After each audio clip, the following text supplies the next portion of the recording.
All right, everybody. Today we have Frankie Fihn on the show. Frankie is a thought leader. He is an expert in the world of digital marketing. And now get this, the shamanic, psychedelic mindset behind what's going on in the digital world, the propaganda factories, how they're working. Now, this guy has been in my life for about the last 15 years. He has taught me as much, if not more, than some of the core top people in my life. It's an honor to have him on the show. Frankie Fihn, welcome to the Blue Morpho Podcast. Dude, that's a hell of an intro. Appreciate that. I feel like the feeling is mutual. If I list the people who've taught me more than anything, like Hamilton Souther is if not number one on that list, very, very high on that list.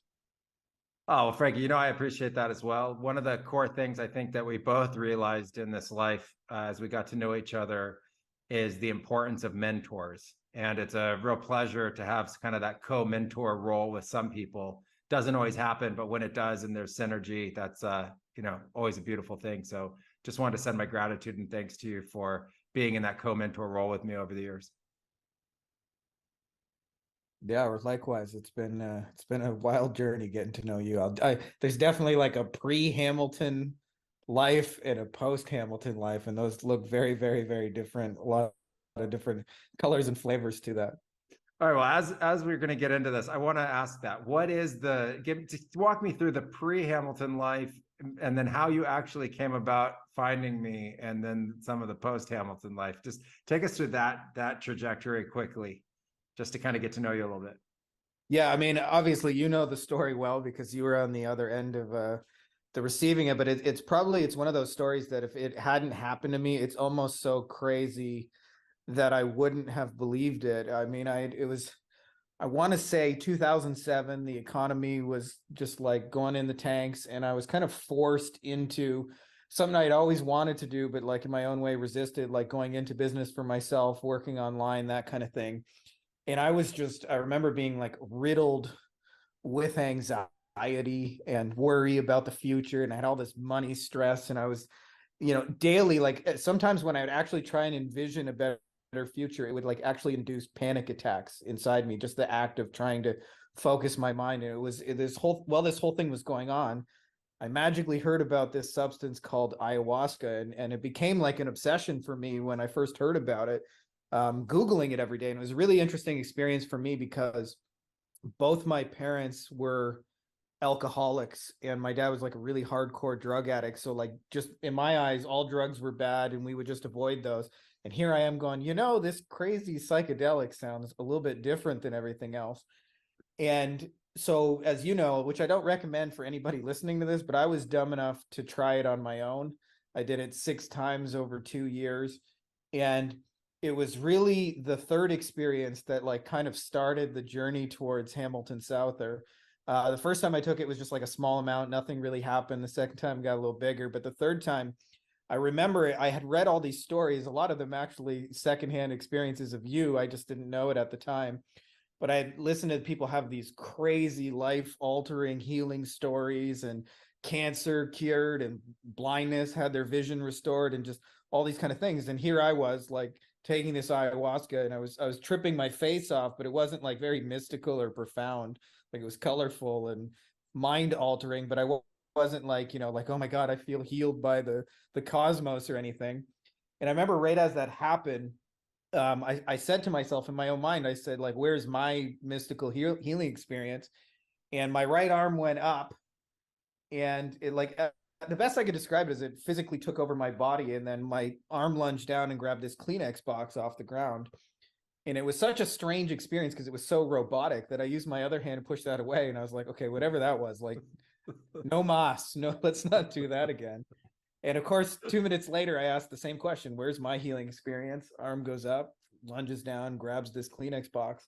So it happened about 5 times. And what ended, the Kleenex box said on it, it said, of the words dreams and inspirations. and it had like a university fractal galaxy kind of thing. And as I was looking at it, like the words started to float out of the Kleenex box and kind of landed at me. And I kind of embodied their meaning. Like I became like very inspired in that moment. And it was just a little insignificant thing at that exact moment, but there's a little blue butterfly in the top left of this Kleenex box. And so what was really interesting about it is the next day I started seeing blue butterfly synchronicities like 15, 20 times a day. And also I started seeing like numbers that were like, I can remember like I turn on the hockey game and the score would be 1-1 in the first period with 11-11 to go. So it would just be 1-1-1-1. And that happened like 6-7 times where the exact moment I turned it on was all ones. And clocks would be like that. And I remember like some of them were just really out there. Like I can remember asking my girlfriend Trish at the time, hey, can you grab a vegetable tray? We're at the grocery store. We took it home and the tray was a blue butterfly. And like in each wing, they got like cucumbers and tomatoes. Or somebody said, oh, if you're getting into psychedelics, you should listen to this Terrence McKenna guy. I wasn't really that interested in listening to him, but all right. Begrudgingly, I searched for a video. He's giving a lecture wearing a blue butterfly t-shirt. And it just like, it followed me everywhere. The most interesting one for me was like closest to what post-Hamilton life looked like, because I was playing this video game called The Legend of Zelda Skyward Sword. And in the game, there's these meadows with blue butterflies floating in a circle. And I just kept thinking, here we go with more blue butterflies, this unanswered question of what does this all even mean? And in the game, the video game character gets knocked out, the princess goes missing, and you wake up. And in the game, there's a spirit right over your head. And it says like, I can't explain, but you need to go with me. And you follow this spirit. And then I ended up in this temple and it taught me this like healing song in the game. And then it said, go play it where the blue butterflies gather. And what would happen is either it would heal your character, like the game would restore your health and vitality and all that, or it would give you some old wisdom that like would enable you to get further into the journey than you could without it. Or they would be gateway points where you would leave your physical body, go collect items and things that you could then use in the real world. And that's the closest thing that happened to me, because I remember the 6th time I took it on my own, which again, I don't recommend without somebody like you who's a professional. But I had a vision of a giant blue butterfly made of millions of tiny blue butterflies. And I remember when I started sobering up, after 2 years of seeing this 20 times a day for 2 years, I just decided to Google blue butterfly ayahuasca. Like that was the only thing my nerd brain could figure out. And there, of course, is Hamilton South or Blue Morpho retreat. So I took it as a sign like I was to come visit you. And about like, I don't know, a couple weeks later, I was going through a crisis of like, I wanted to use my marketing skills to sell something meaningful. And I remember reaching out to you and just saying like, I have some ideas for you. I'd love to come down. And I don't even remember how that whole thing went, but I just remembered nobody told me, but you had actually had a ceremony and said, we're working on this music stuff. Spirits, bring me a marketing person. And so there was this kind of like showing up at the time, you know, like very Harry Potter, like when you need the room shows up kind of thing. And post Hamilton life has been a very different story, full of, you know, spirits and a lot more mystical kind of experiences and wild out there journeys and less linear life. But I'm happy to say on the business front, the reasons I came to you were like that whole anxiety. I think you fixed that thing in about 40 minutes from the time I met you, and I've never had it since, but it was, you know. Well, that's amazing. What I think is also incredible about your story is that you started going into your own world of business and really kind of taking your own strides for your own life, you know, and you started carving your own path at the same time that you started using these plant medicines as a way to be able to support and help that journey. Take us from that point where you were, you know, going 2007 and deciding that you're going to go out into business on your own, and take us a little bit on that journey from getting started to what it was like to learn, et cetera, and then where you are now.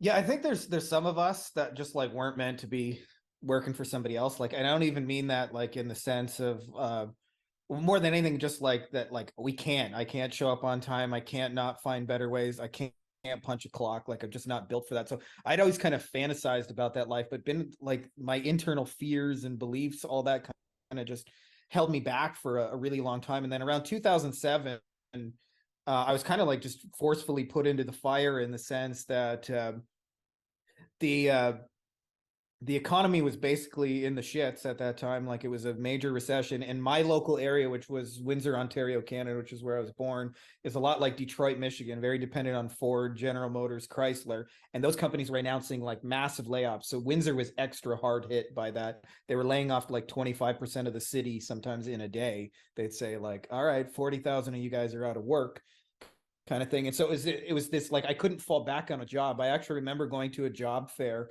and the only thing there was like commission only jobs where you have to like hunt for your lunch. Like, if you want to sell insurance, you can do that. But like, I realized that like there was no more plan B. So it kind of forced me into that.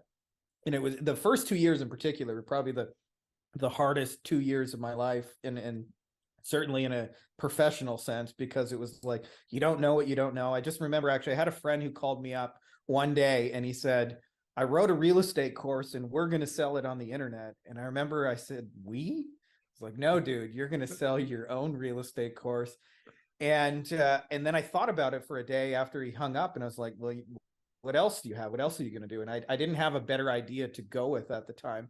And it ended up teaching me, like, because I had these visions in my head that, like, this field of dreams is like, if you build it, you will come. Like, if I just put a course on the internet, people would magically show up and buy it.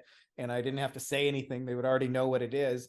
And I realized when I got into that journey, how little I actually knew. And I had to figure out how to bring people to a website, what to say, what was meaningful to them, what was different in the marketplace, how to study people. And since then, the merging of those two things has really deepened my understanding of like how humans really think and how humans really make decisions, including myself. Like, it's not limited to like, it's a study of ourselves at the same time, but it's been a wild, fascinating thing. It's like, I went in there just thinking like, I just want to sell this course on the internet so I could live anywhere. And since then, what's been interesting is, we've probably lived in like 30 different countries, Ilka and I.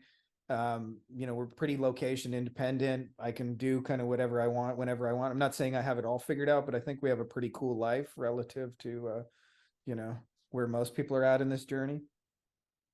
Oh, there's no doubt about that. I mean, I remember when you were first telling me about SEO and what you were trying to do with that, and how much you really didn't like that, really. Like, you're just like, working through some core inner wounds associated with having to deal with all of that. And then where you're now, how would you describe where you are now with business? What are you doing? What's the name of your business?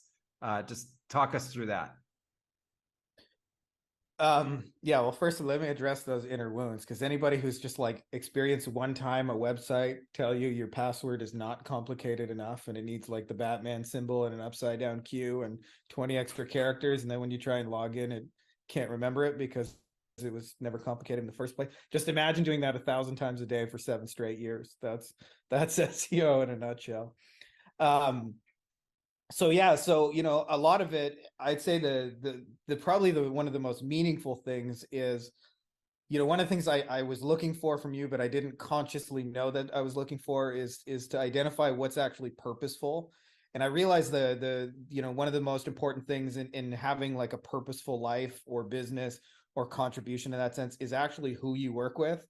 And it took me a long time to realize the people I enjoyed most were other people like me who worked on their laptop and could be independent. And when you say the word crypto, they know what that is, and they don't look at you all cross-eyed. And there's all kinds of keywords and buzzwords. So the first part of it that's really been a difference maker for me now is like, when I actually do business now, it's way more fun than it's ever been. Like I'm not saying there aren't challenging moments. There certainly are, but I have a couple of businesses right now. So we run different marketing campaigns for lawyers. I don't really have a name for that business. It just gets billed as like, I don't know, Frankie Fihn Consulting, whatever, if you want to call it that.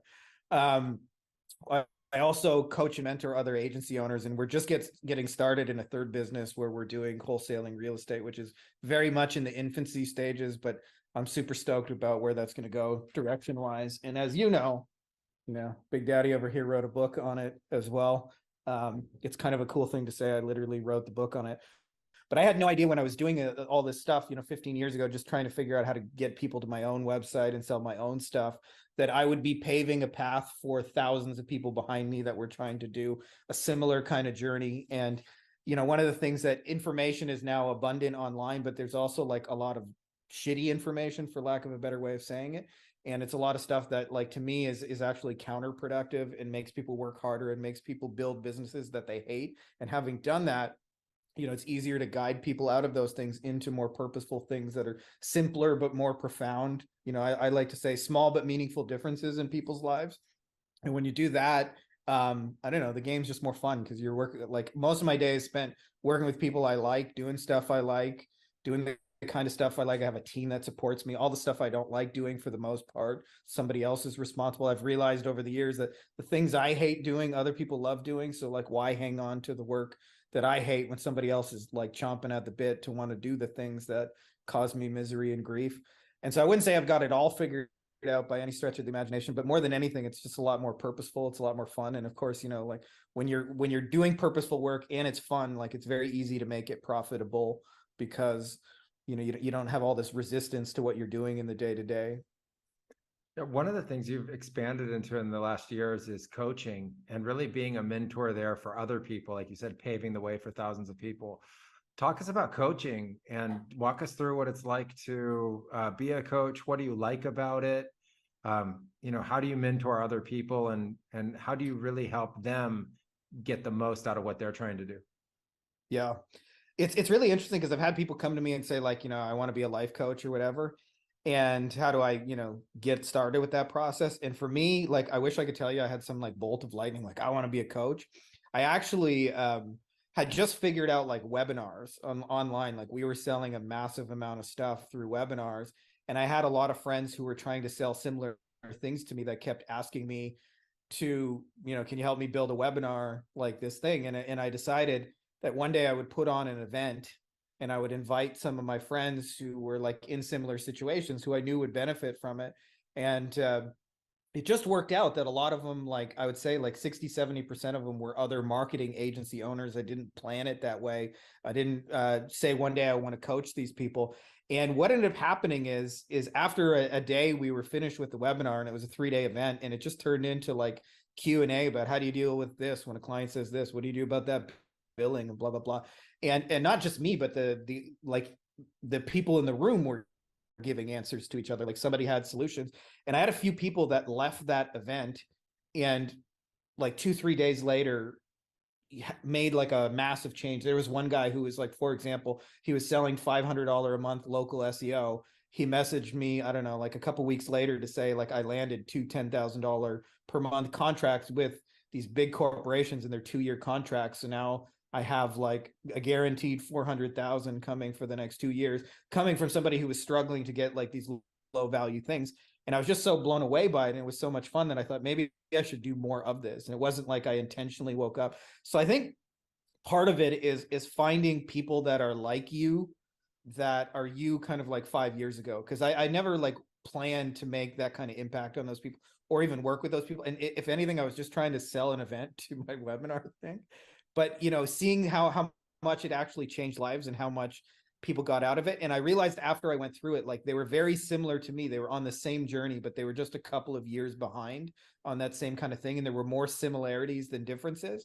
And so I think if somebody wants to actually be, like, a useful coach where the people are easy to help, and you also have a great deal of empathy for people who are on the same journey as you, but just, like, years behind.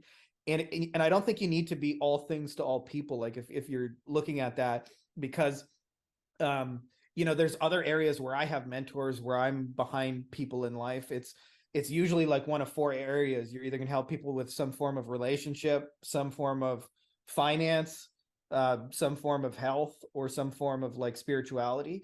And I would just look at, like, the things that are naturally interesting to you. And if you're doing that, what you'll find is they're easy to talk about. Like, I create a lot of content in this thing. And a lot of people have asked me before, like, how do you put up so much stuff?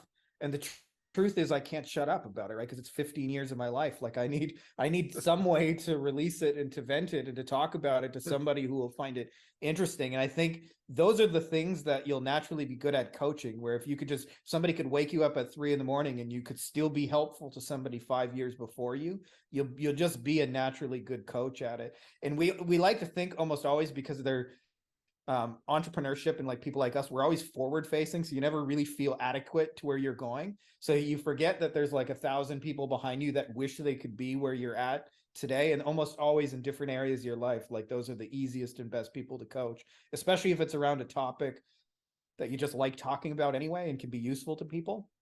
And really so much of it to me is giving them new perspective. But that's how I would look at it. It's like, I didn't wake up and say, I want to be a coach, but it certainly turned into that. Tell me about, like, 2 or 3 tips that you would give anybody that kind of come out of your coaching, program and stuff like that, that really exemplifies the kind of teachings that you have and the kind of wisdom that you share with people. Like, what have you found to be really pithy, like really on point, that's important, in the last days? Well, a lot of my folks are selling like intangible things like marketing services, and there's a lot of things that have more similarities than that. Like a lot of the stuff I actually learned working with lawyers, because it's a very intangible service. When you sign up for a legal thing, you don't really know what the process entails. You don't really know what the outcome is supposed to look like. You have an idea in your mind.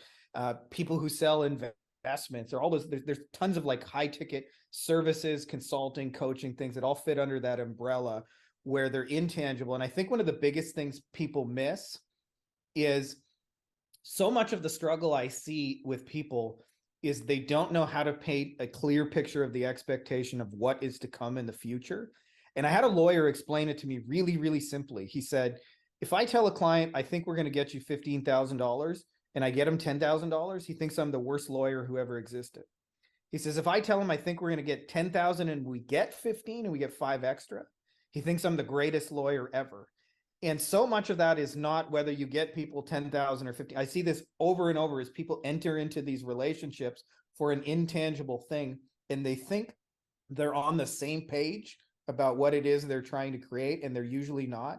And so I've learned, like, one of the simplest things you can do is just carve out expectations of clearly spell out what is a clear result that we're after, clearly spell out how long you think it's going to take, clearly spell out how much you think it's going to cost, and clearly spell out how much you think you're going to have to talk or communicate with each other to achieve that. And if you just do that, what I found is oftentimes, even if you're not like I get the like, using the lawyer example, even if you're not the guy who gets the biggest settlements, you'll have the happiest people because you'll remove so much of the anxiety. And to give an example of this is like a true story, by the way. My next door neighbor in Mexico here, I live in a kind of affluent, mostly retired Americans, mix of like doctor-y kind of Mexican types as well.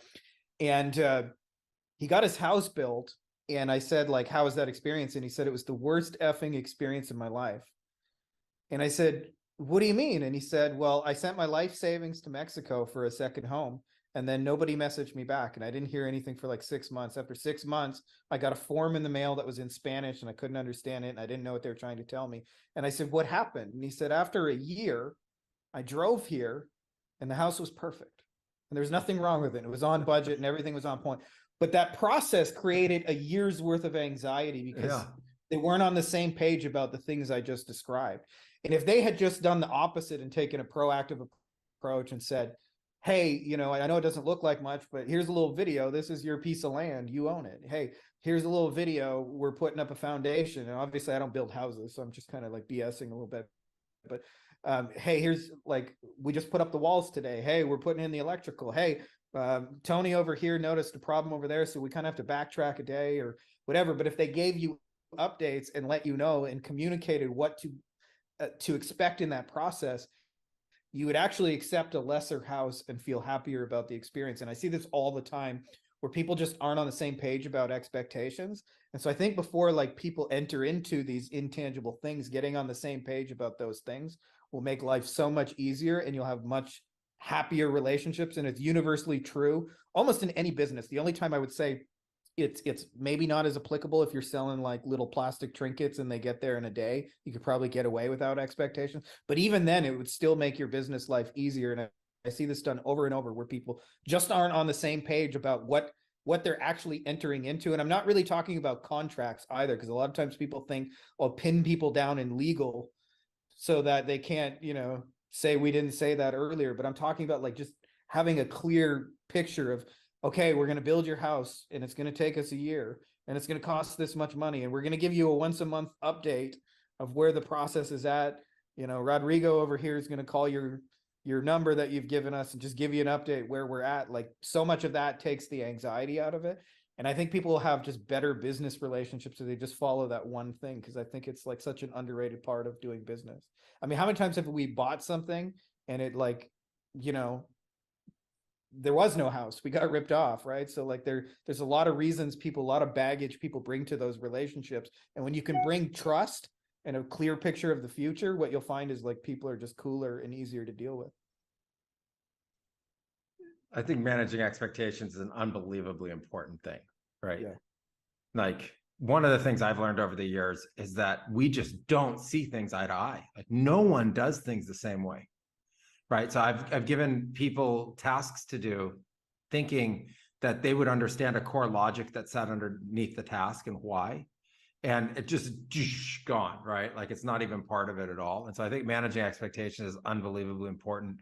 That's like a really key idea that I think we can all use, not just in our business life, but also in every single aspect of our life. Like, where do our expectations meet the experience, and how can the experience ultimately be better than our expectations? Because I think if our expectations are not being constantly met, we're going to always be in like some kind of state of anxiety or frustration with it. It's going to build up some kind of negativity, On that notion of expectations, I got to talk about this with you.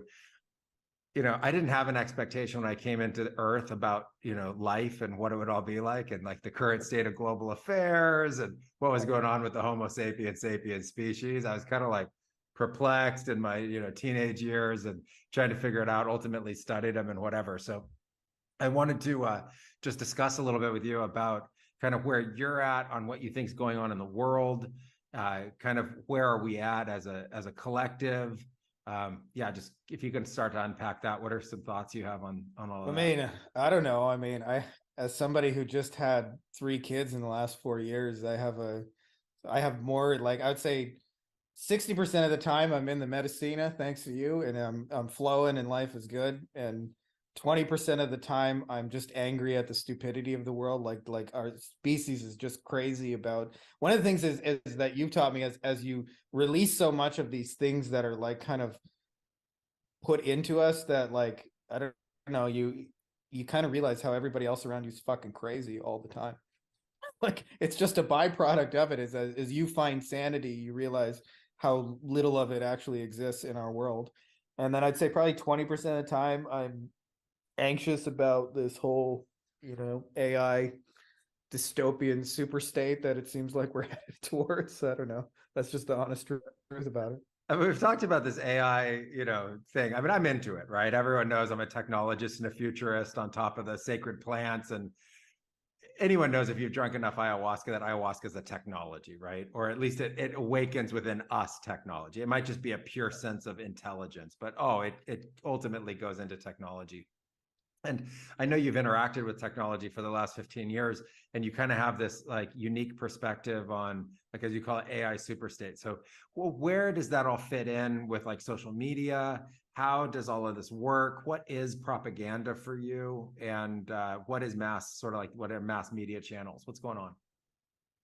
Well, I mean, I see a massive amount of propaganda in the world, and the difference between like what I consider to be like real, honest marketing and propaganda is the intention. Like, propaganda is, to me, when you're trying to deceive somebody and get them to do something that is really only to your benefit. And marketing is where you're actually trying to understand them and meet them where they're at to get them to do something that they're trying to do anyway, and trying to get them to like actually help them on the journey, even though like sometimes you get pretty out there on the tactics and strategies. How do I see the whole social media world? I mean, I don't know. I mean, it's crazy to think, like, I just see it with my kids. They're bombarded with messages on TV. They drive down the street, there's billboards, there's 87 social platforms, and like, understanding that all of that is run by artificial intelligence and algorithms that are collecting data for people like you and me that want to run marketing campaigns so that we can turn around and go show my ads to all the people who buy celery juice, because I got a celery juice machine that I want to sell, right? Obviously I want to show it to the people who are going to buy it. But the flip side of that is is also, if you know how to use it, it can be like a crazy lucrative tool for business, especially understanding how it all weaves together. Like I've been pioneering something in kind of my own life that I call omnipresence. And the idea is, it's very simple, which is the more places people see you, the more they believe you. And I've talked about this with you privately, but I've realized that the people you don't want to have relationships with in life, for the most part, only have one way to reach you, usually an email or maybe a text message or something like that, or an inbox of some social platform. And they usually just like blast you some kind of like buy my shit kind of message. And then the people that you actually develop real relationships with, and I'm not even talking about just like in-person relationships, because sometimes we have these purely digital relationships with influencers and content producers that we look up to. Almost always you follow them in 5, 6, 7, 8 places. And so if you understand that people you have real relationships with are almost always across platforms. So I mean, I don't necessarily know what like social media is going to become, but like for me to use it, I see it as like when you're distributing a message, the more you can hit people from different angles and different platforms, the faster you can build relationships at scale using like things like video where people get to know you. Like I have people reach out to me every day, say like, I feel like I know you. I feel like I've watched 100 hours of your stuff, but on my side of it, they just showed up in my inbox 2 minutes ago, and I've literally never heard of this person until 2 minutes ago. And so when you understand that, you can build relationships at scale and find your people through the system without actually having to, you know, do a lot of old school shaking hands with people and doing things like that, where you can use one-to-many tools where you can like digitally clone yourself and do that kind of ad nauseum. Where is it going? I have no idea, but I don't think it's like benevolent intentions, but I think we can use it in business to influence a lot of people for better and to, you know, sell our stuff, for lack of a better term. So one of the things I've been recently playing with is an understanding that AI in terms of machine learning and mathematics is literally algorithms. It's just math code. So it doesn't have skin in the game. It doesn't have a moralistic perspective, good or bad. It doesn't have a negative perspective, good or bad. And what it's using is attention. And so if attention is something that you're wanting from somebody else because you're an educator or you're a coach or you're a mentor and you have a message and you want to share that message with the world, and you want the right audience to be able to find you and hear that message, resonate with that message, and actually get something very positive from it, these tools can actually be used for that. And that was like a light bulb moment for me, because before that I was like, look, I just want to be in the jungle. I just want to be with my plants. Right. And then I was looking at the world and thinking, like, first of all, there's a lot else going on in the world that where people are using all these things, like you said, doing it on your own and, you know, hit or miss and every, you know, dangers and stuff out there about this, and no way to disseminate really important information and get it out there to the people, you know. And then I started to see these tools as actually being the tools that made it possible, you know. And then as increased popularity around certain search terms or certain topics ultimately starts to catch fire with the population, it gives you an opportunity then to provide positive information, positive influence, real support and help that can actually, you know, help further an earth first, people first, really positive, you know, outcome. And I think part of the things that you do when you're mentoring and you're coaching, part of the things that you're doing when you're in the spiritual paths, trying to awaken people and support and help them, is give them the tools that they need to be able to do better in their lives. And I have to say, growing up, I mean, I got education, but I wasn't given life tools. Where do you feel like through the first, you know, 20, 30 years of your life, the adult population had given us a bunch of life tools? No, we just you just get dropped in the fire or the frying pan and realize your feet are smoking. Some cheap beer and a big industrialized society, you know. And so I think that's when all of a sudden it flipped for me, because before that I wasn't. I mean, I'd heard the negatives, whatever, and I didn't really like the idea of, you know, just what seemed to be like a lot of banal content or just kind of purposeless content going through, like, look at me, look at me, look at me, going through these platforms. And, you know, we were trying to get past the me and that fixation, right? That's where all the problems were for everybody.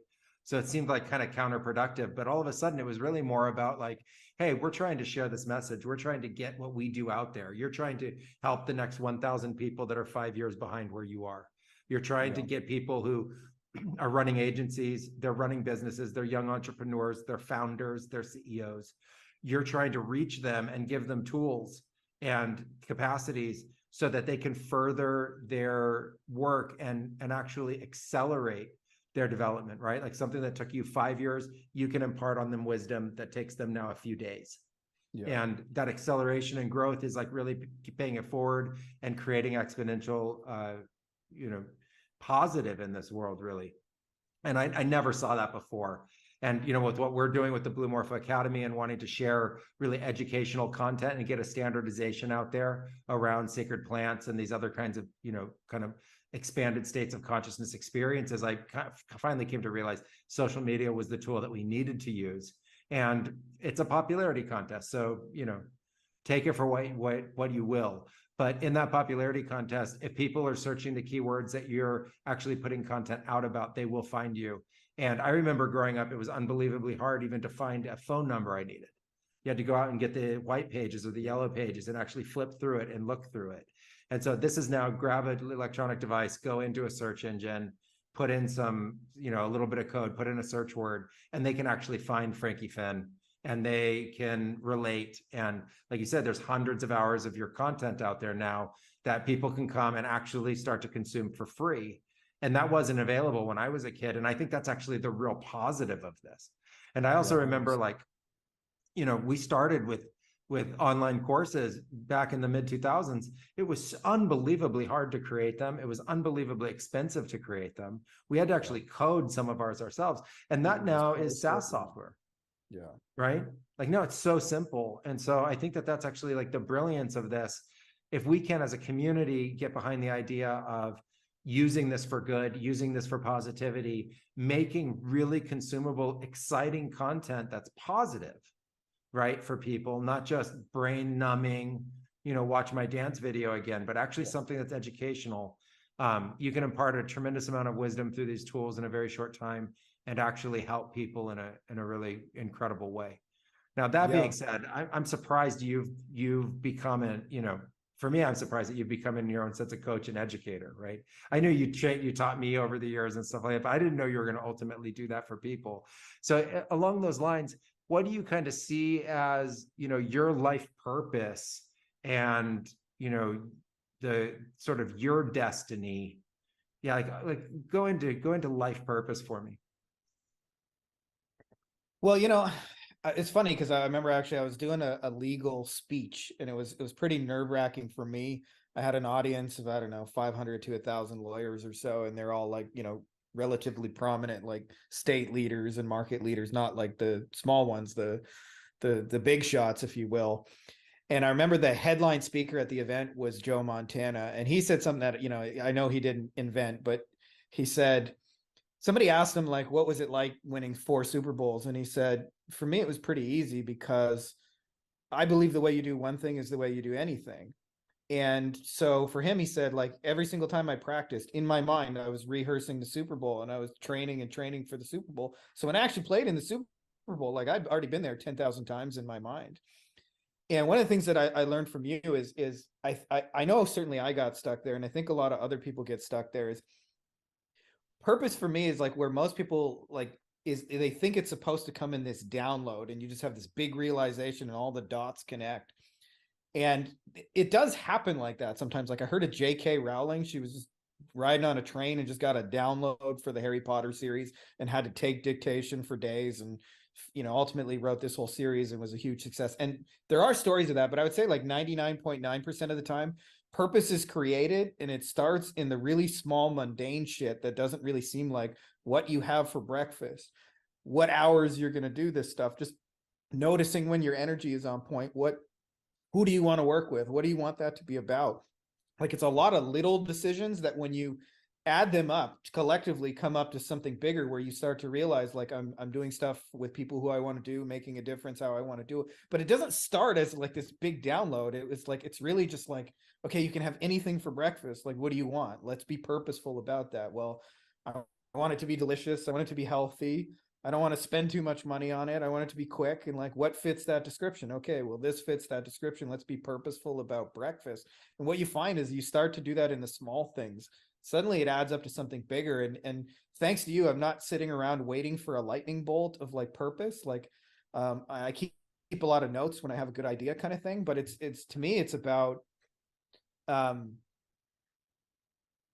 all those little things. And as far as like having an impact on people, I find that, one of the things you were talking about earlier that I was kind of thinking about was, I think it's on us as like people who have these meaningful messages to figure out how to use the platforms the way they were intended. So like a small example of this is, I realized like on YouTube, you mentioned like there's 8,000 trillion videos of girls shaking their asses. If you want to compete with that, like you have to be on that level of entertainment for people. You can't just be like substance. Like the world does not crave purely substance. And if you just embrace the fact that that's how it is, then you can do stuff. And so like the other day I created a little video and it was like, hey, here's how we're getting agency clients without phone calls. That's like one of the hooks we do. And then right after, I showed these two rednecks, and right in front of them, they're recording a video, and a lightning bolt like just strikes a tree in front of them, and blows it up, and they're like, "Whoa!"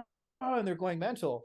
And so in the first 5 seconds of a video, I'm saying, hey, when you figure out you can get people without phone calls, it's like this, and then lightning bolt and two redneck. But it's entertainment, but I'm also like conveying something meaningful at the same time, but I'm playing the game of what it was designed just to be, mindless entertainment. So you got to fit the meaning in with that. And it puts the onus on us to actually be better at what we're doing, to use these tools the way they were intended, so that people get the meaning and the purpose, but it's done in the way, if it's Instagram, for example, it's got to be beautiful, stunning, pull you in kind of entertaining photos, but still there can be substance to it. And there's an actual real message delivered. If it's on YouTube, it can be funny, entertaining videos, the way it was designed to do, but still feed like that purposeful thing. And so it's like you said, I'm slowly coming along on that too, is not seeing it as, purely as this negative tool, seeing as the way most people use it, but seeing like, if you just understand what its intention is, what it's designed to do, and then you feed into that,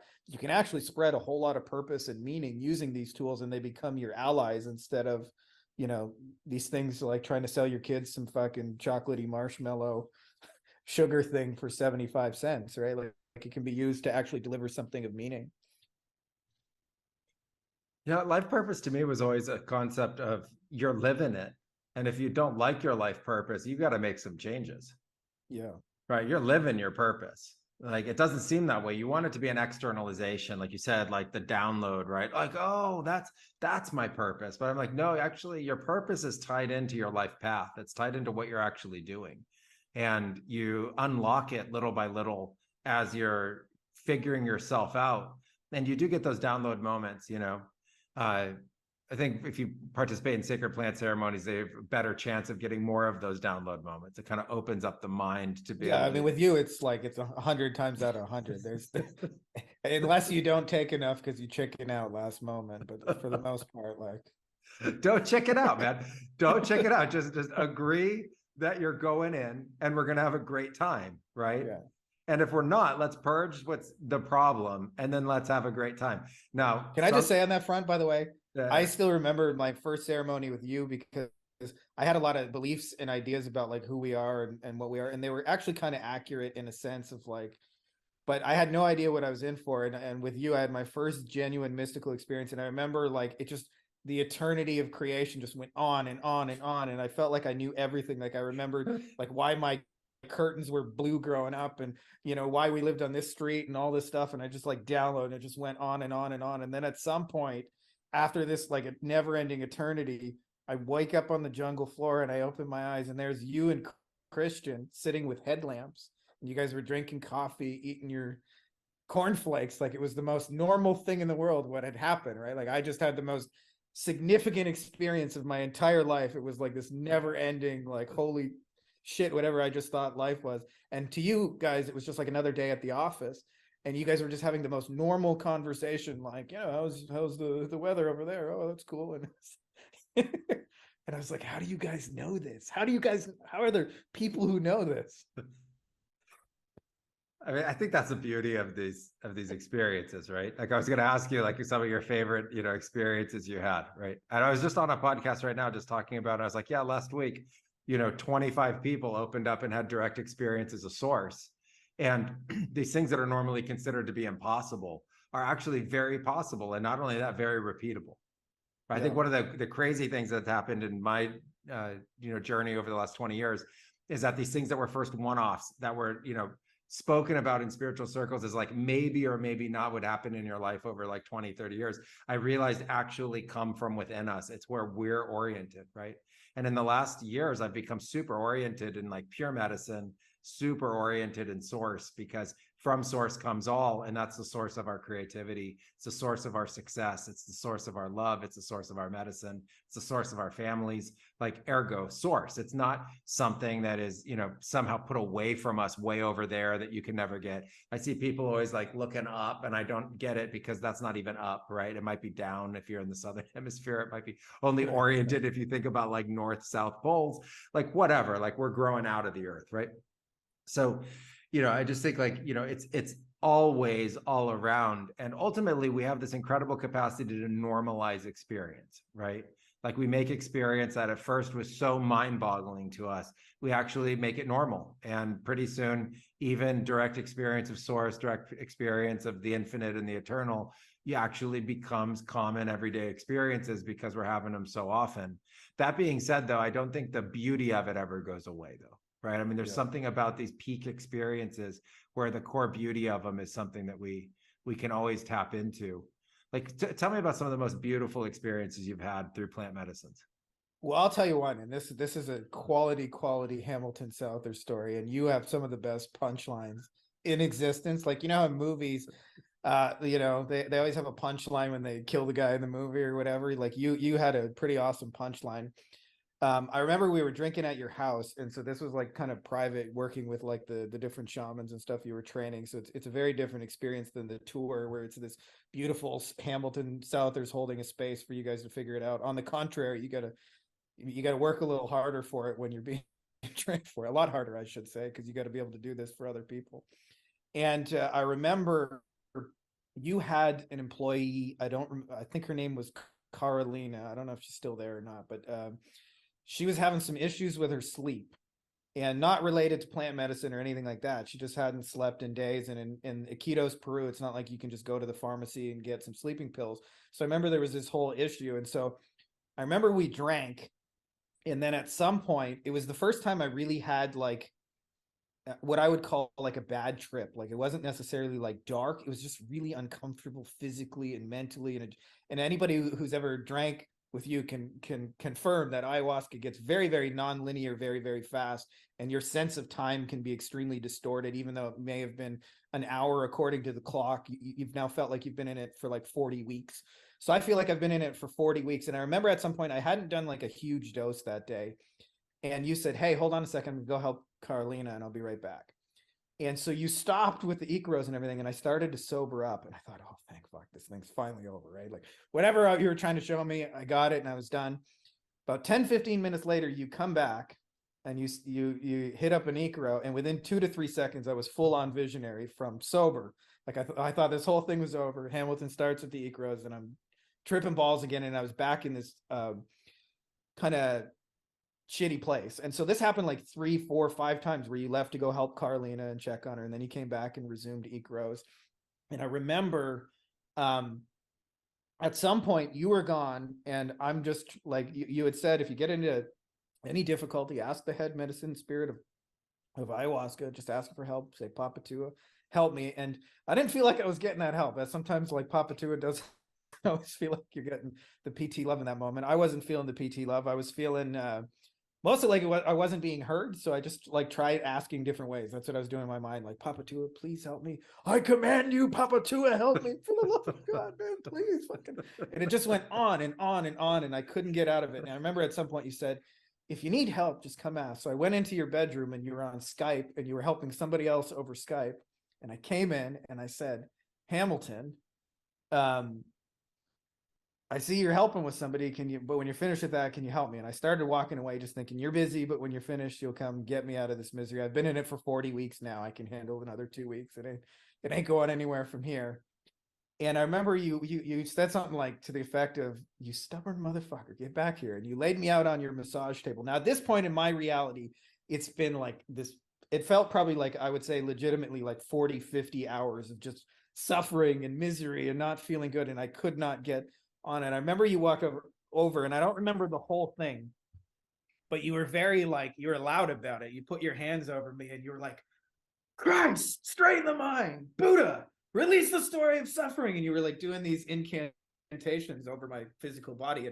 But for me, I remember you were like, celestial angels surround this being in divine light. And as you were saying it, it was happening for me. Like I felt this Christ being, just my mind just went like straightened in 2 seconds. I've been trying for 40 hours to get my mind to stop being insane. And then 2 seconds of Hamilton telling me it worked.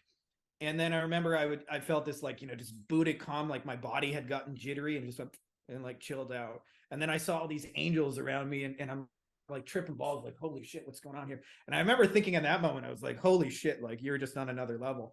And I remember I asked you, I was like, how the hell did you just do that? And you just laughed at me. And this was your one liner. You said, well, that's why they call me Maestro and you're just a baby. That was it. You walked away.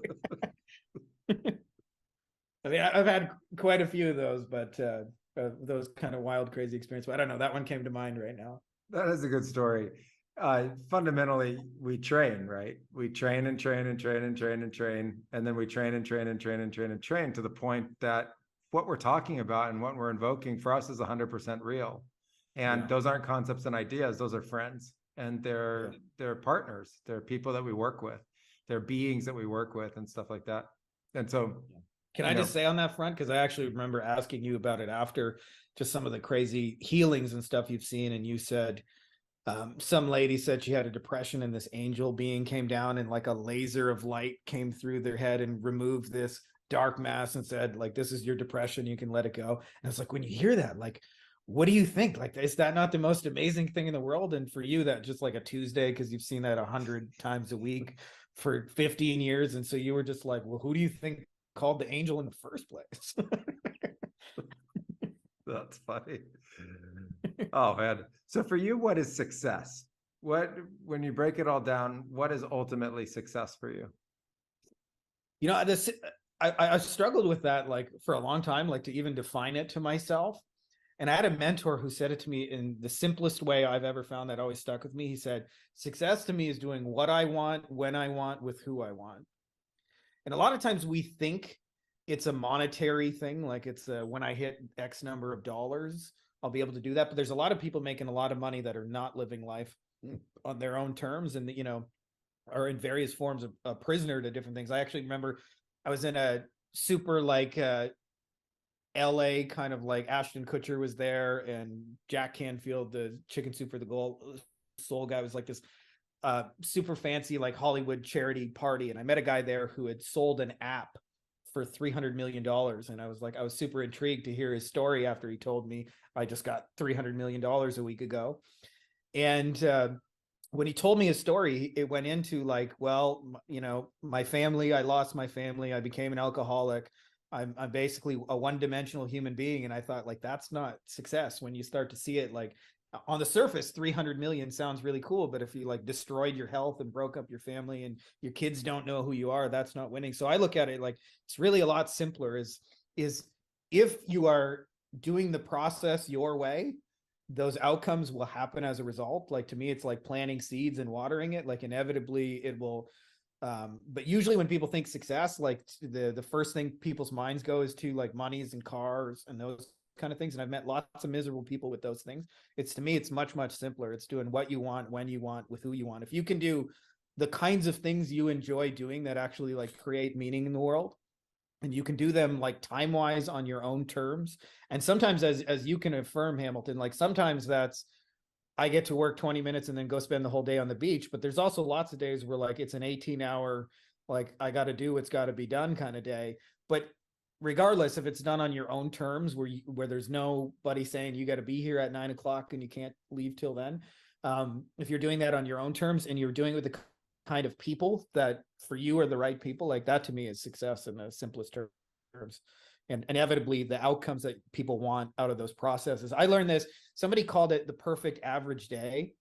And to me, it's like if you live your perfect average day, keyword being average, because, you know, like you're not going to every day jump out of a plane into the Playboy mansion and, you know, go party it up till 3 a.m. Like there's going to be very normal days, but if you can nail your perfect average day where on a daily basis you're doing what you want, then it's that to me is success. I'm actually about to turn 40 in like a week. And it's hard for me to figure out what I want to do for my 40th birthday because every day I do what I want to do. So it's you know, what's going to be different about 40 trips around the sun than 39 and 364 days? I don't really know.